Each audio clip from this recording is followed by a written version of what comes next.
भौजी कौने महीनों में होई गदेला ऐसे कुछ बात है। आप लोग बहुत ज्यादा सुने सोहर गीत और बाकी और तो गाना बहुत ही आएगा। पहले ये हो जाएगा गदेला। हाँ बिल्कुल। हम पूछब ना इतनी बड़ी धुजा लेके बुढ़ान जाते हैं का पता नहीं रहा। अब हमारे कौने महीने में लड़का का देला हो हम बताओ थे ना। तू पूछबा हमसे पूछा हम पूछा पूछा तू बताओ। अच्छा हाँ कहा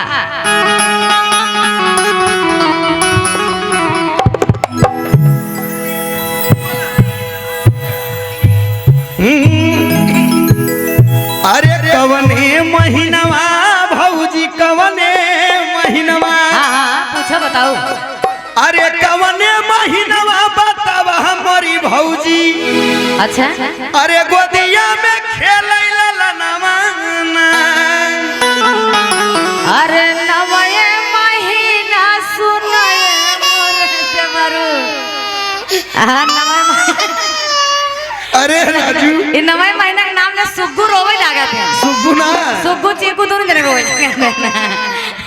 ए भाई चुप रहा बाबू और का अरे नवये महीनवा सुनाए मोरे देवरू। अरे गोदिया में खेलै ललना। भैया अरे कवने महीनवा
सुगु के छोटी दीदी और बड़ी दीदी की तरफ से अब बड़ी सुंदर सुंदर देखिए खड़ी है इनके तरफ से 51 रुपए का प्यार आशीर्वाद सोहर पे मोहर आई है। बहुत बहुत धन्यवाद बा।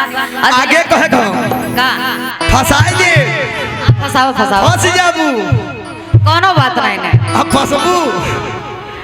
अरे के होलिया वही कमर कर धनिया। अच्छा हाँ बताओ बताओ। अरे के होलिया वही कमर कर के होलिया वही कमर कर धनिया। भैया भैया कमर कर धना पे रहा है तो भाई मोहन ऐसा करो तू तो ये देखिए सुग्गू के नानी की तरफ से बड़ा ये देखिए नानी के नाम ही हम ले जात रहे। ये गीत में जब पूछते हैं तो हम नानी के नाम ले और आप। अच्छा ये सुग्गू के छोटकी नानी है और आप मासी हैं। हमें लगता है आप मौसी कहा जाते रहे लेकिन हम कह के जान गलत कह दे।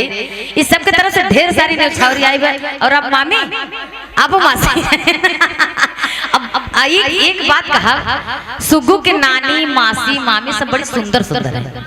आप भी मासी क्या बात है। इस सुग्गू के मासी की तरफ से आप भी मासी कितनी मासी हैं भाई। तो हमारे सुग्गू के पापा बड़ा सौभाग्य से बहुत सड़ुआए नहीं है बड़े सुंदर सुंदर। एक बार भाई सुग्गू के मौसी के लिए जोरदार ताली हो जाओ सब बीच मौसी नानी के लिए जोरदार भाई इतना मौसी है क्या बताई और क्या। अरे के होलिया वही कमर कर के होलिया वही भैया ये कहा था के होली आवई कमर कर धनिया और के होली आवे कंगनवा तो बता दे पता नहीं ना बता के हटाई दे। अरे नानी लिया वही कमर कर धनिया नानी लिया वही कमर कर धनिया मौसी लिया वही कंगनवा। अरे नानी लिया वही कमर कर धनिया मौसी लिया वही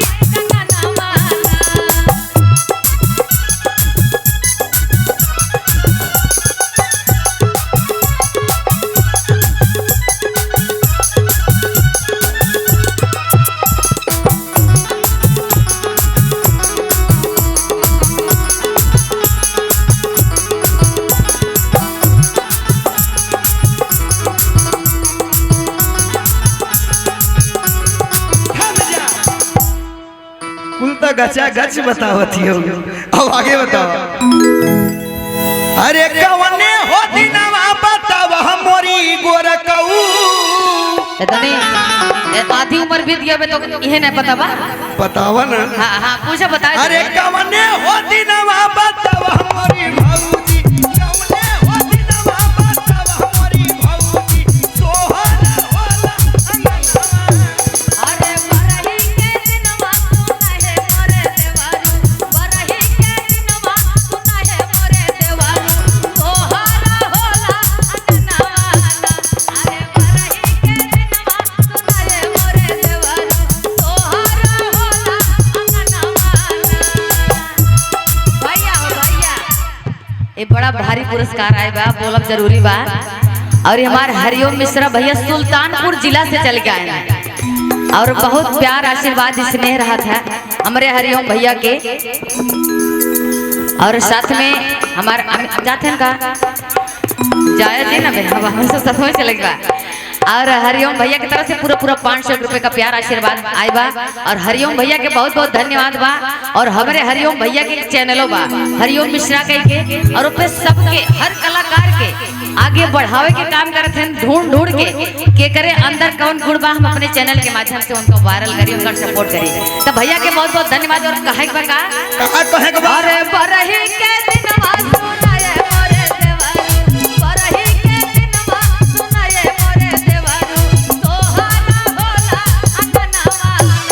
अरे बरही के दिनवा सुनाए मोरे देवारू।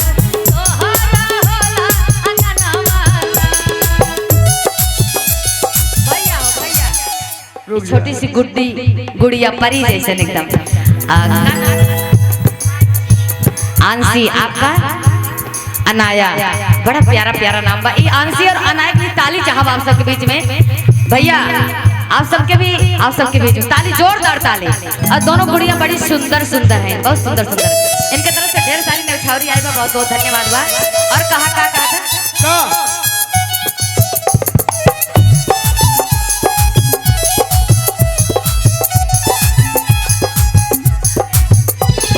देखा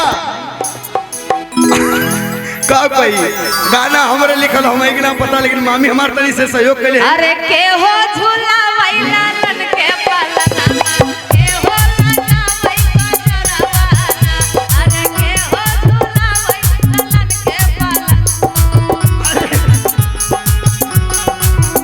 अरे मौसी झूला वैला लन के पालना। दादी झूला वैला लन के पालना। ये देखा भैया तू तो हमारे खड़े में जति कह देता। मौसी नानी के सब कई डालत का दादी और बुआ जब भुलाएगा तो का घुसेरत। जब भुलाएगा तो का घुसेरत हो।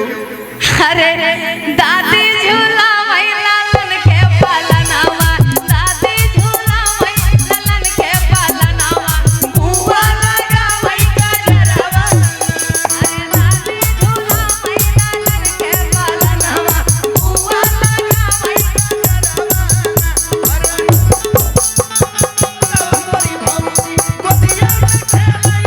अरे नवरे महिनवा सुनाए मोरे देवारू। गोदिया में खेलैला लनवा। अरे के हो लिया भाई कमरा कर धनिया। के हो लिया भाई कमरा।